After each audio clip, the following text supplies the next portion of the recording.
قائد اجلاس، قائد سیمینار حضرت مولانا سید اظہر علی مداری حفظہ اللہ ورعا، تمام علماء، مشائخ، ریسرچ اسکالرز، دانشوران قوم و ملت، ہماری گفتگو کا موضوع ہے حضرت امیر الاولیاء کا مشاہدہ انفس و آفاق۔ سب سے پہلے میں حضرت امیر الاولیاء رحمۃ اللہ علیہ کی شخصیت پر سیمینار کے انعقاد کے حوالے سے میں منتظمین کو مبارکباد پیش کرتا ہوں۔ آج اس بارگاہ میں میری حاضری ہو رہی ہے جسے بارگاہ قطب المدار کہا جاتا ہے۔ حضور داعی اسلام قطب المدار رحمۃ اللہ علیہ ہندوستان کی وہ عظیم علمی روحانی شخصیت ہیں کہ جن کے وجود سے ہندوستان میں اسلام کی آبیاری ہوئی۔ میں اپنے مقالے کے حوالے سے کچھ باتیں مختصر کرتے ہوئے عرض کرنا چاہوں گا۔ اللہ تعالیٰ نے سرزمین ہند کو نسل انسانی کا پہلا مستقر بنایا۔ آدم علیہ السلام کے نزول کے لیے جس سرزمین کا انتخاب فرمایا وہ ہند ہے۔ یہ نہ صرف محبت آدم ہے بلکہ شیش و نوح ادریس علیہ السلام کا مسکن بھی یہی سرزمین ہے۔ نور مصطفیٰ صلی اللہ علیہ وسلم پیشانی آدم میں سب سے پہلے اسی زمین پہ جلوہ گر ہوا۔ یہی حضرات ہند و سندھ بن توقیر بن یقطن بن ارفخشد بن سام بن نوح کی سرزمین ہے۔ یہی اولین گہوارہ انسانی ہے۔ توحید کا نغمہ سرمدی سب سے پہلے اسی سرزمین سے بلند ہوا۔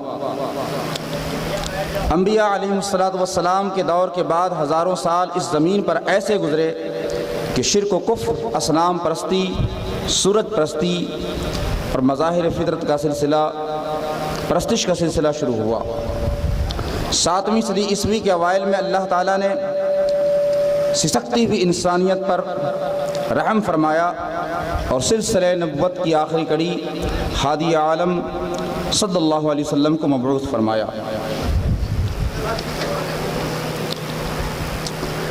اس کے بعد صحابہ کرام رضوان اللہ تعالیٰ علیہم اجمعین کے ذریعے سے اولین تجارتی و دعوتی قافلے ہندوستان میں پہنچے۔ مغربی و مشرقی خطہ ہند میں اسلام عہد صحابہ میں پہنچ چکا تھا، تاہم شمالی ہند کی ریاستیں اب بھی بدستور ظلمات کفر و شرک میں ڈوبی ہوئی تھی۔ یہاں کوئی لا الہ الا اللہ کہنے والا بھی نہ تھا۔ اللہ عز و جل نے کرم فرمایا اور 30ویں صدی ہجری کے اواخر میں اس سرزمین کو نور اسلام سے منور کرنے کے لیے حضرت سیدہ فاطمہ الزہرا کی آل سے ایک شہزادے کو بھیج دیا۔ ان کا نام قدوۃ الاولیاء، کعبہ اہل تمکین، سی مرغ قاف یقین، مجرد تجرید توحید، مفرد تصحیح تفرید، غریق بحر احدیت، واصل مقام سمدیت، قطب المدار، مبلغ اسلام فی العالم، حضرت سید احمد بدیع الدین حلبی شامی تیفوری رحمۃ اللہ علیہ۔ آپ نے دارالنور مکن پور شریف کو اپنی جولانگاہ کا مرکز بنایا۔ یہ پورا خطہ جن کے سبب انوار و تجلیات ربانی کی آماجگاہ بنا ہوا ہے۔ خانواد قطب المدار میں دور آخر میں ایک نابغہ روزگار شخصیت پیدا ہوئی جن کا نام حضرت مولانا سید شاہ ابو الحضر منظر علی مداری الوقاری رحمۃ اللہ علیہ ہے۔ آپ نے اسلاف کے قدیم ورثوں کی حفاظت فرمائی، صوفیہ کی قدیم روش پر چلتے ہوئے انفس و آفاق کا گہرائی کے ساتھ مشاہدہ فرمایا اور اسی مشاہدے کو اپنی کتاب صوفی اسلام اور جدید سائنس میں آپ نے قلم بند فرما دیا۔ میں اسی کتاب کے حوالے سے چند گوشے آپ کے سامنے پیش کرنا چاہتا ہوں۔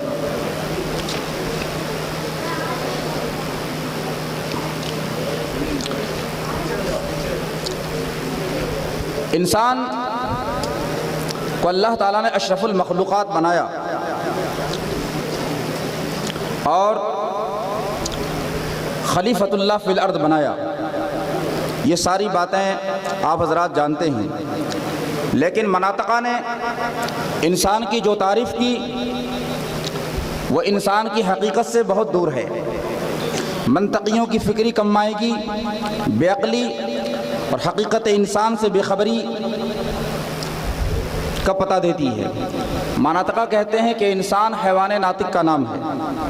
اگر انسان کے لیے حیوان جنس اور ناطق اس کی فصل ہو تو یہ تعریف دخول غیر سے معنی نہیں، کیونکہ پرندے اور جانور بھی ناطق ہیں۔ اور اگر ناطق کا یہ معنی لیا جائے کہ ہم انسان کی بولی کو سمجھتے ہیں، دیگر حیوانات ان کی بولی کو نہیں سمجھتے، دیگر حیوانات کی بولی نہیں سمجھتے، تو جانوروں اور پرندوں کی نظر میں بھی انسان ناطق نہیں، کیونکہ وہ بھی انسان کی بولی نہیں سمجھتے۔ لہذا یہ تعریف سرے سے باطل ہے، خود قرآن کی نص شریف کے خلاف ہے۔ اللہ فرماتا انطقنا اللہ الذی انطق کل شیء، اسی اللہ نے ہمیں ناطق کیا جس نے ہر شے کو ناطق کیا۔ قرآن کی روح سے ہر شے ناطق ہے۔ کم عقل فلاسفہ تہی دست مناطقہ نے اپنی فکری پسماندگی سے انسان کو فقط حیوان ناطق میں محصور کر کے رکھ دیا، جبکہ انسان کی حقیقت یہ ہے کہ وہ خلاصہ کائنات ہے۔ جسم، عقل، روح تینوں کا مجموعہ ہے۔ اگر اس کو بکھیر دیا جائے پوری کائنات صورت وجود اختیار کر لے، اگر سمیٹ دیا جائے تو یہ سرب فلک، پہاڑ، آسمان، عرش و کرسی، لوح و قلم، عالم امر و خلق کی وسعتیں اس کے وجود میں سمٹ آئیں۔ صدیاں بیت گئی، یورپ میں سائنس کا ظہور ہوا، اس کے باوجود انسان کے حوالے سے جو بھی تحقیقات ہوئیں، انسان کے فقط ظاہر پر تحقیقات ہو سکی، انسان کے باطنی وجود پر ابھی بھی تحقیق نہیں ہو سکی، اور اس کے عشر اشیر پر بھی ابھی کام نہ ہو سکا۔ اگر حقیقت انسان پر تحقیق کی گئی ہوتی تو دنیا کا نقشہ کچھ اور ہوتا۔ انسان تمام تر برقی و سائنسی ترقی کے باوجود اخلاقی و روحانی اقدار کی پستی میں نہ ہوتا۔ خود انسانوں کو تباہ کرنے کے لیے ایٹم بم، ہائیڈروجن بم جیسے مہلک ہتھیار نہیں تیار کرتا۔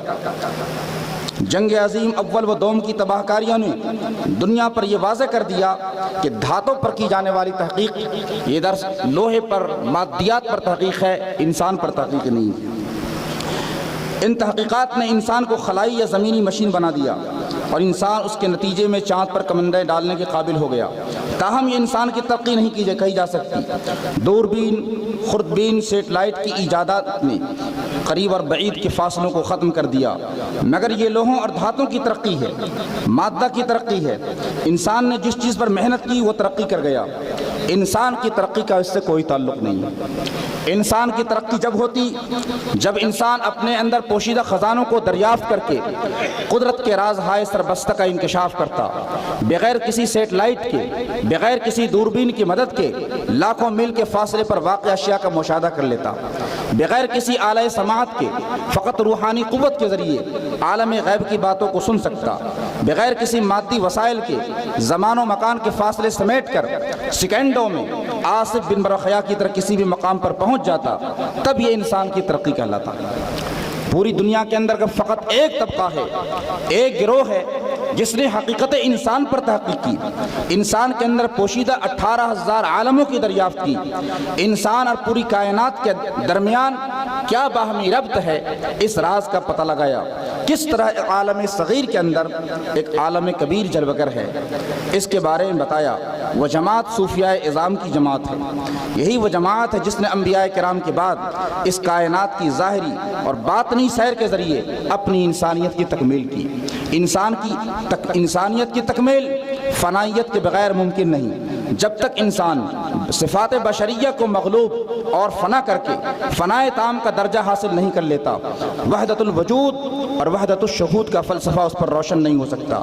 جب تک انسان اپنے اندر موجود حیوانی، سباعی، شیطانی جبلتوں کو مغلوب کر کے ملکوتی جبلت حاصل نہیں کر لیتا، من عرف نفسہ فقد عرف ربہ کا راز اس پر عیاں نہیں ہوتا۔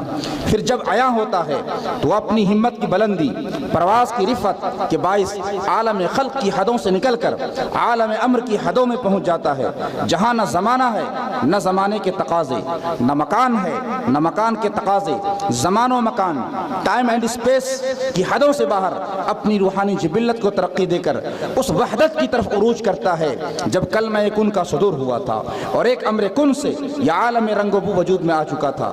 انسان کی بلند پروازی کا عالم یہ ہے کہ وہ کائنات کے نقطۂ آغاز کی دریافت میں لگ جاتا ہے، اس پر یہ منکشف ہوتا ہے کہ یہ پوری کائنات نور محمدی صلی اللہ علیہ وسلم سے نور سے عدم سے عالم وجود میں آئی۔ یہی وہ اکائی ہے کہ جب اس نور کو بکھیرا گیا تو عرش و کرسی، لوح قلم، زمین و آسمان، چاند سورج ستارے وجود میں آ گئے۔ انسان اور کائنات کے درمیان موجود اس شدید باہمی ربط کی دریافت، ان کے درمیان پائی جانے والی ظاہری و باطنی ہم آہنگی کی تلاش، یہ ایک ایسا محیر العقول موضوع ہے جس پر پی ایچ ڈی کی کتنی تھیسز لکھی جا سکتی ہے۔ عربی و فارسی زبانوں میں ہمارے صوفیاء متقدمین نے اس موضوع پر خوب داد تحقیق دی ہے، بالخصوص سید المکاشفین شیخ محی الدین ابن عربی رحمۃ اللہ علیہ نے۔ تاہم اس موضوع پر اردو زبان میں دور دور تک سناٹا نظر آتا ہے۔